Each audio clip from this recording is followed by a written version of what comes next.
He is brilliant, కానీ తరచూ బాగా టైర్డ్ అవుతున్నాడు. ఏం చేయమంటారు? 2 స్పూన్లు చాలు మీ సమస్యలు తొలగిపోవడానికి. Lion date syrup. Lion date syrup ప్రతిరోజు 2 స్పూన్లు.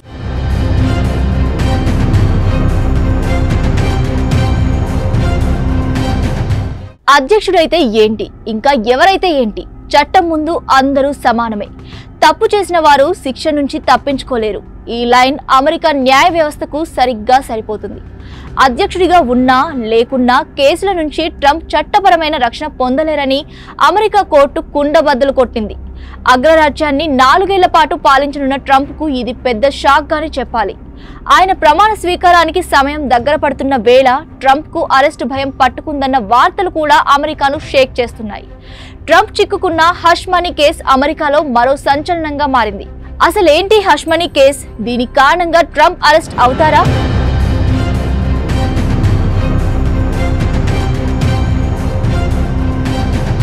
(2016) ఎన్నికల తర్వాత మైకేల్ కోహెన్ ద్వారా పోర్న్ స్టార్ స్టోర్మీ డేనియల్స్ కు 86 లక్షలకు పైగా చెల్లించారు.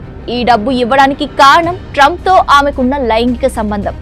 ఈ రిలేషన్ గురించి డేనియల్స్ మాట్లాడకుండా ఉండడానికి ఆమెకి ఈ డబ్బులు ఇచ్చారు. దీన్నే హష్ మనీ అని పిలుస్తున్నారు. అయితే డేనియల్స్ కు చేసిన చెల్లింపును ట్రంప్ తన వ్యాపార లెక్కల్లో మరో విధంగా నమోదు చేసినట్లు ఆరోపణలు వచ్చాయి. దీనిపై ఏకంగా 34 ఫెలనీ కేసులు నమోదయ్యాయి. ఫెలనీ అనేది క్రిమినల్ చట్టంలో తీవ్ర నేరానికి ఉపయోగించే పదం. సాధారణంగా జైలు శిక్ష 1 ఏడాది లేదా అంతకంటే ఎక్కువ కాలం ఉండే నేరాలను ఫెలనీ అంటారు. ఉదాహరణకు హత్య, దోపిడీ, మోసం, వ్యాపార దోపిడీ లేదా బిజినెస్ లెక్కల నమోదులో చీటింగ్ చేయడం లాంటి వాటికి ఈ పదాన్ని ఎక్కువగా వాడతారు. ఇక హష్ మనీ చెల్లింపులను వ్యాపార ఖర్చులుగా చూపించి అసలు ఉద్దేశాన్ని దాచిపెట్టారన్నది ట్రంప్ పై ఉన్న ప్రధాన ఆరోపణ.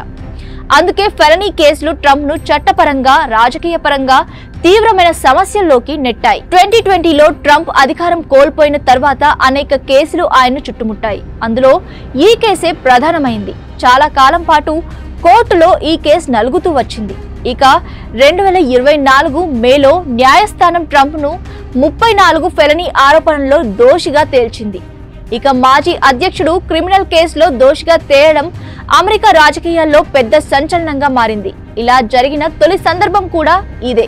ఇక ఈ కేసులో ట్రంప్ చిక్కుకోవడానికి కారణం ప్రతిపక్షాలు కాదు, లేదా బిజినెస్ పరంగా ట్రంప్ కు ఉన్న శత్రువులు కాదు.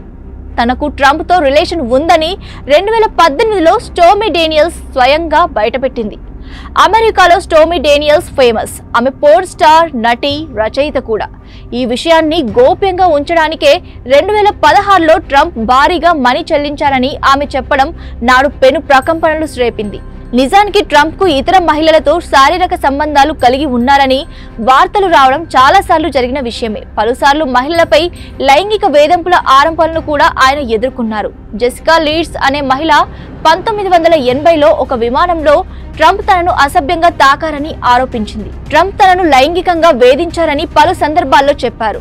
ఇటు రచయిత జీన్ క్యారోల్ 1990లో ట్రంప్ తనపై లైంగిక దాడి చేశారని ఆరోపించారు. 2023లో క్యారోల్ పై లైంగిక దాడి కేసులో సివిల్ కోర్టు ట్రంప్ ను బాధ్యుడిగా తేల్చి ఆమెకు నష్టపరిహారంగా 40 కోట్ల రూపాయలు చెల్లించాలని ఆదేశించింది. ఓ మాజీ అధ్యక్షుడు ఓ మహిళని లైంగికంగా వేధించారని తీర్పు రావడం అమెరికాలో పెను సంచలనానికి దారితీసింది. ఇక ఇప్పుడు జరుగుతున్న హష్ మనీ స్కామ్ లైంగిక వేధింపులకు సంబంధించిన అంశం కాదు.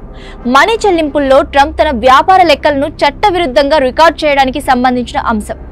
ఈ కేసులో ఇప్పటికే ఆయన దోషిగా తేలారు.